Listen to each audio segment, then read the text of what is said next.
Essa pergunta é muito me feita aí nos grupos que eu participo, é muito me feita aí na internet de modo geral, em todos os lugares. Todo mundo quer ter a certeza de que tem um protetor ou uma protetora, né, do lado espiritual. Porque, graças a Deus, a gente tem a nossa visão, né, mesmo as pessoas que têm deficiência visual, elas têm a questão da audição, então a gente tem os nossos sentidos naturais, né, que a gente consegue dominar, mais ou menos assim, e consegue perceber quem está na volta. Então a gente se tranca dentro de casa, chaveia a porta, a gente põe grades, cercas e muros no nosso patrimônio, no nosso terreno, né? A gente, enfim, se cerca de inúmeras formas aí de se proteger no plano material, no plano físico, né? Isso a gente meio que tem um controle assim, né? O caso é o seguinte, chega um dado momento que a pessoa fica pensando, poxa, mas eu estou aqui trancado dentro dessa casa, estou várias grades, cerca elétrica, tem uma arma, tudo isso eu consigo me proteger dos vivos. E como é que eu faço para me proteger dos mortos? Né? Para quem acredita nisso, né? Como é que eu faço para me proteger dos vivos que fazem feitiços para me atingir? Né? Ou como é que eu faço para me livrar do olho grande, da inveja, né? Da mandinga, da feitiçaria, da mandingaria, da bruxaria, né? Esses males que são enviados e desejados pelas pessoas, como é que eu faço para me defender de todas as formas de negatividade que são enviadas para mim? Não adianta me trancar dentro de um quadrado, chaveado, fechado, lacrado, se entende-se que os espíritos, ou essas energias, elas transpondem, né, transpassam, né, as paredes, vêm de todos os lados. Então, assim, certas pessoas que têm muita mania de perseguição, elas entram até em neura, sabe, até em parafuso. E é muito comum isso ser perguntado no terreiro, quando as pessoas vêm consultar com a gente, e é muito comum alguns sacerdotes, sabendo que as pessoas têm esse medo, é muito comum alguns sacerdotes se utilizarem desse medo do extrafísico para ludibriar as pessoas. Então, eu sempre digo, a pessoa quando procura um macumbeiro, quando procura um pai de santo, quando procura um bruxo, um mago, alguma coisa do gênero, ele já vai porque tem algum problema, ou porque sente que tem algum problema. Então, quando chega lá, chega na frente do guru, né, que tem ali o poder da visão nos jogos, de ver o lado espiritual, esse, de uma forma, entre aspas, trapaceira, ele começa a utilizar desse medo, né? Tô vendo aqui que fizeram um feitiço para te matar. Tô vendo aqui que tem uma pessoa que te detesta muito, te odeia muito, e ela procurou aí um terreiro de magia negra, né? Um templo de magia negra, e tá te fazendo de tudo para trancar teus caminhos, né? Então, veja bem, há casos em que isso não deixa de ser verdade, que realmente acontece com as pessoas, mas é muito raro mesmo. Mas acontece também esses casos em que o sacerdote, alguns poucos, né, que são mal intencionados, eles se utilizam desse medo para ludibriar ali os consulentes. E é claro que tudo tem um preço, então eles vão dizer, olha, isso aqui se tu não fizer, não te dou 3 meses, alguém da tua família vai morrer. Se tu não fizer isso aqui, tu vai perder teu carro, ou tu vai sofrer um acidente, né? Se tu não fizer isso aqui, a tua mulher vai te deixar, ou teu marido vai te deixar. Então, assim, vejam bem, a pessoa em desespero, a pessoa perdida, né, ela é um prato cheio para esse tipo de enganação. Então, assim, o meu papel aqui também é alertar sobre essas coisas. Volto a dizer, não estou dizendo que não aconteçam esses casos.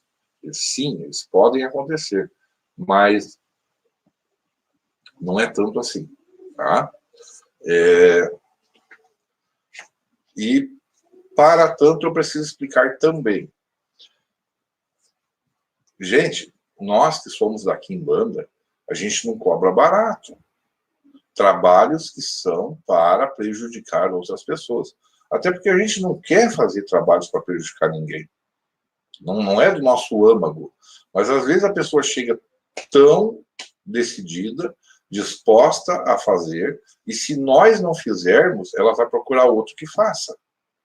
Então, assim, dos males o menor. Então, a gente coloca um preço bem alto, né? Meio que para não pegar aquele tipo de serviço, tá?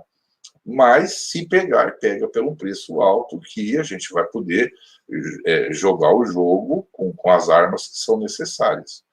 Então, assim, o que eu quero dizer é o seguinte: para uma pessoa poder fazer feitiço para ti que está me escutando agora, assim, que te lese de tal maneira que faça tu ter um acidente de carro, que faça tu ter um prejuízo financeiro muito grande, que tu fique doente, que tu perca teu emprego, que um filho teu fique doente, uma série de desgraças na tua vida, ela tem que pagar alguém, em primeiro lugar, que faça parte de um culto ou de uma religião que não meça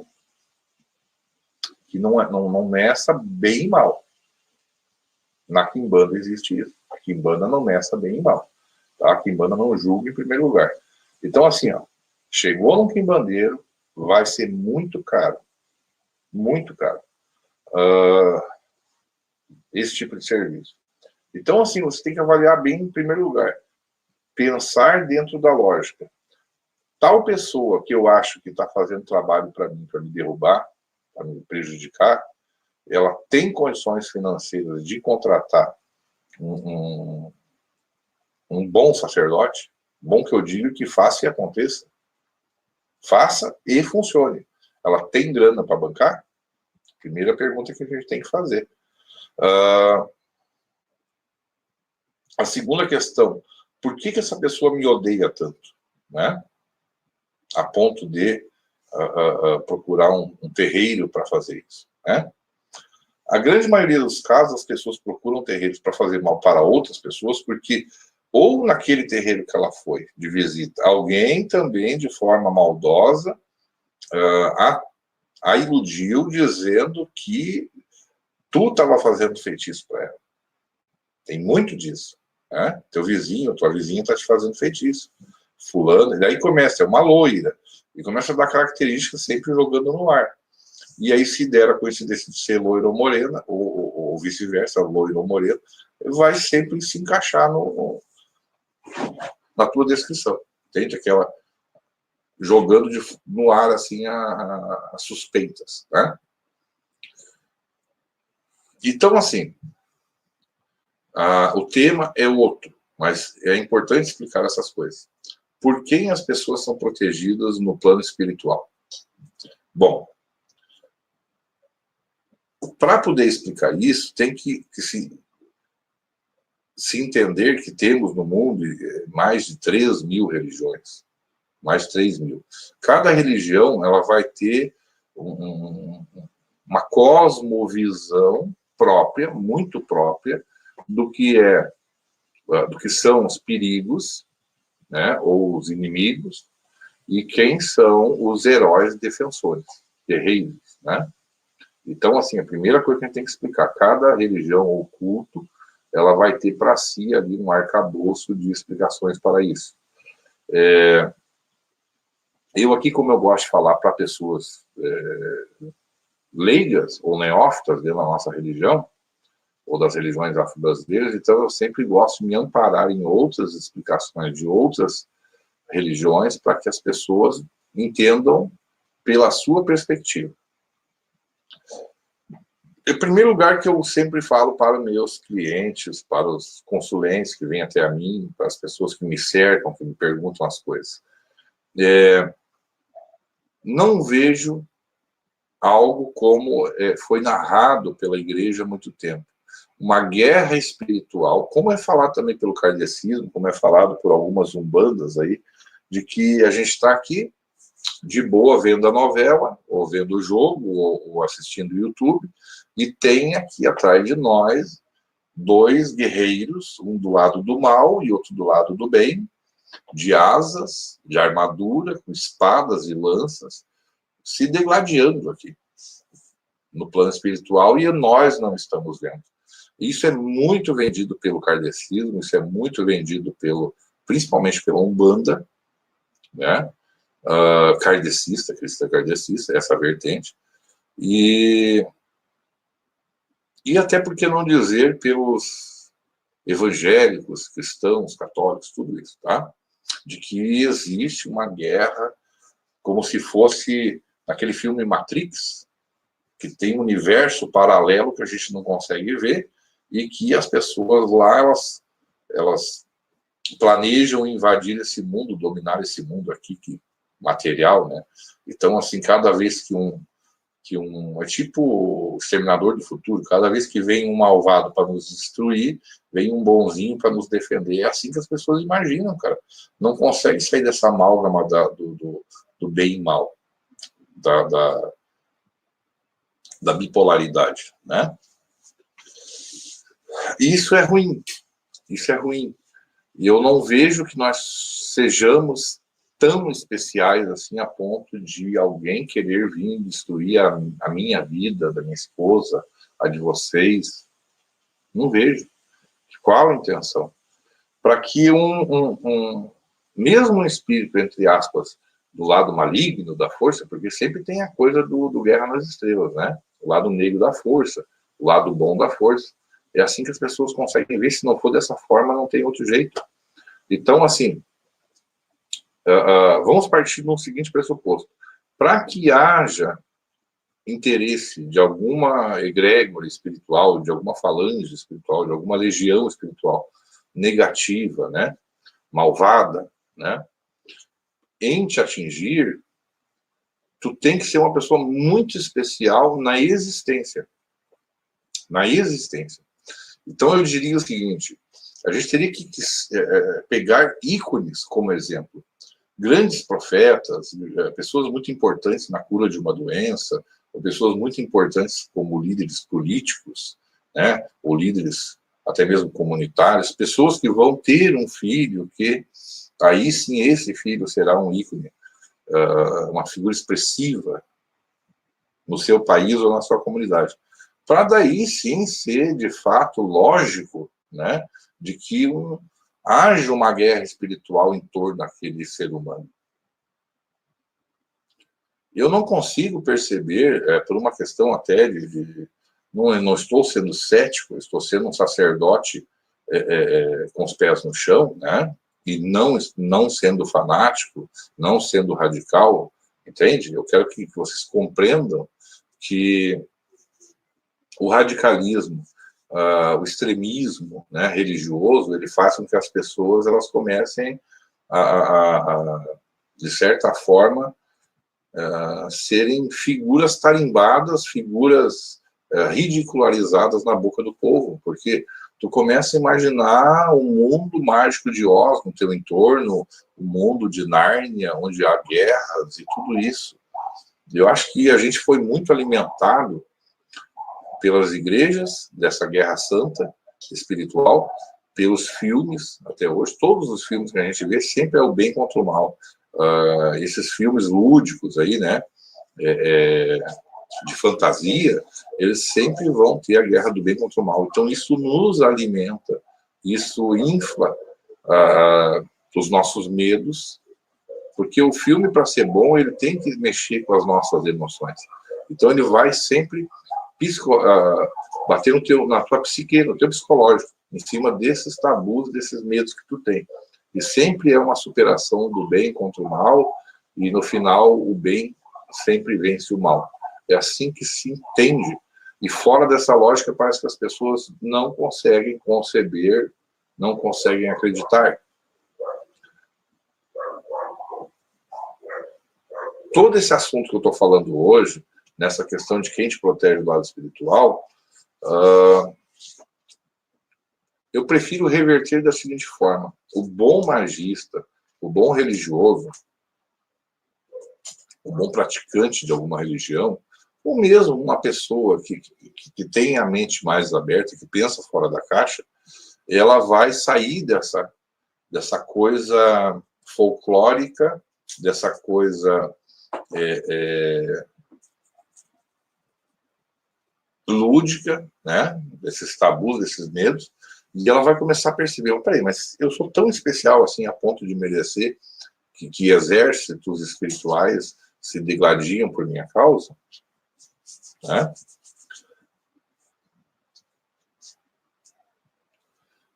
Sim, somos nós responsáveis pelo nosso destino. Atitudes que temos hoje vão nos influenciar amanhã, daqui uns meses, daqui anos. Né? Antes de querer saber quem te protege do lado espiritual, eu acho muito importante tu saber que tu tem que se proteger do lado material, como eu falei, se cercando de segurança, né? Entendendo os lugares que tu frequenta, para não se pôr em risco a tua integridade física. E do lado espiritual, da mesma forma. Porque se tu é uma pessoa que tu pensa coisas negativas, se tu é uma pessoa que está sempre achando que está sendo perseguido, se tu é uma pessoa que está sempre achando que é vítima de feitiço, se tu acha que sempre tu é o mais prejudicado do mundo, que tudo dá errado para ti, que nada dá certo na tua vida, que tu... Isso vai atrair para ti, aí sim, um auto-obsessor, que dentro de um círculo vicioso, como se fosse uma bola de neve, este auto-obsessor vai continuar por conta própria daí, então te prejudicando.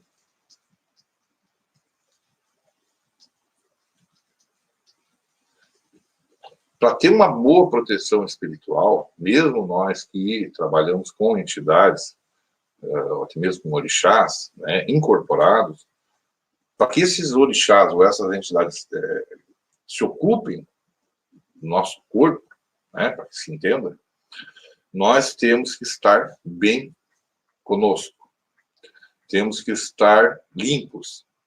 E o estar limpo não é só de banho tomado. Limpo de pensamentos. Para aí sim a gente poder ser merecedor de ser um cavalo, como se fala, de santo, um cavalo de entidades, um médium, né? Um mediador. Aí sim é esse que te protege do lado espiritual, de fato, né?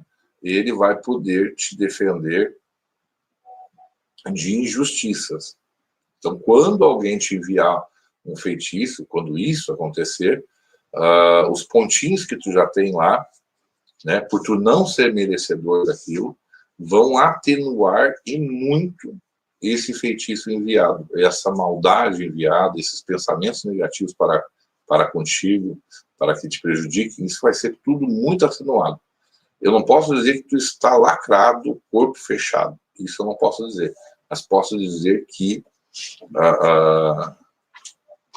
se tu não é merecedor, se tu leva uma vida regrada nesse sentido, não fica fazendo fofoca, não fica se envolvendo na vida dos outros, não fica procurando sarna para se coçar, como você diz, cuida da tua vidinha ali, né? Procura subir na vida pelos teus méritos, e isso já é uma grande coisa que se faz. Não adianta nada se ir para um terreiro, passar anos dentro do terreiro, muitas vezes ter lá o seu apronte, como se fala, o seu DK, como se fala no candomblé também, e tu ser uma má pessoa. Uma pessoa no sentido não de querer fazer mal para os outros, de uma pessoa contigo mesmo, tendo pensamentos impuros, pensamentos que não levam a lugar algum, né? Quem te protege do lado espiritual? Primeira questão, tu mesmo. Tu mesmo te protege do lado espiritual. Através dos seus pensamentos, das suas atitudes, da tua exposição ou não a algumas coisas. Se tu vier jogar um búzio, sim, a gente vai dizer, olha, tu, no nosso entender, é filho ou filha de tal orixá, né? Ou na manifestação do terreiro, sei lá, seja com entidades de Umbanda, seja com entidades de Quimbanda, etc., tu vai ser ali médium de determinada entidade. Essa entidade, ela não está ali para te proteger de todas as tuas cagadas, as tuas besteiras. Ela está ali para trabalhar. Ela veio para trabalhar no terreiro. E tu é um médium, um intermediário. Ela não vai passar jamais a mão por cima de médium que não tem um comprometimento com a verdade, com a honestidade, com a sinceridade, com uma vida simples, né, humilde. E quando eu falo humilde, eu não estou falando miserável e pobre. Eu estou falando humilde no sentido de ter as coisas, mas não querer ostentar aquilo de forma a menosprezar o próximo. Então, esses valores, sim, eles estão dentro de todas as religiões afro-brasileiras, estão dentro de outras religiões também, e vocês devem estar achando estranho. Poxa, um mestre de Quimbanda, um sacerdote de Quimbanda, falando muito parecido com o pastor, muito parecido com o padre, né? É isso. A gente costuma dizer que Deus se manifesta de formas diferentes. Todos os caminhos levam a Deus de alguma maneira. E todas as religiões e cultos, de alguma maneira, também levam a Deus. O Deus, ele pode ter vários nomes, ele pode ser imaginado de várias formas, ele pode ser negro, ele pode ser branco, ele pode ser japonês, asiático, etc. Cada ser humano vai personificar o seu Deus da sua forma, a sua imagem, né? Mas o Deus desse cosmos todo, né? Ele age e reage de acordo com as tuas atitudes, teus pensamentos e teu comportamento. Por isso que todas as pessoas que vêm até a mim para se consultar, elas sempre falam, 20% são os trabalhos e 80% é o teu comportamento, é o teu entendimento, é a tua compreensão sobre o que está acontecendo. E principalmente assumindo as tuas responsabilidades em relação a isso. Certo, gente? Eu vou fazer um ponto aqui e vou dar uma outra explicação. Sim, dentro dos terreiros, volto a dizer, se tu for jogar um búzio, vai ser dito de que orixá tu é filho ou filha, né? Sim, se tu for participar de um terreiro de Umbanda e Quimbanda, tu vai acabar incorporando com alguma entidade ali, com o passar do tempo. Essa entidade vai dizer o seu nome e vai se colocar como eu prefiro chamar de companheiro de trabalho, colega de trabalho, né? Ele ou ela, essa entidade, ela está ali para... da mesma forma que a gente faz a manutenção no nosso carro, ou na nossa bicicleta, para poder andar com ela, né? Se locomover com ela, eles também têm que fazer essa manutenção na gente. Então, assim, eles vão nos passar mensagens, dicas, orientações, eles vão também atuar sobre a nossa matéria, nos limpando de energias negativas para poderem se manifestar através de nós. Mas de nada adianta isso, limpar, limpar, limpar, limpar, e a gente viver se atolando no barro da ignorância, né?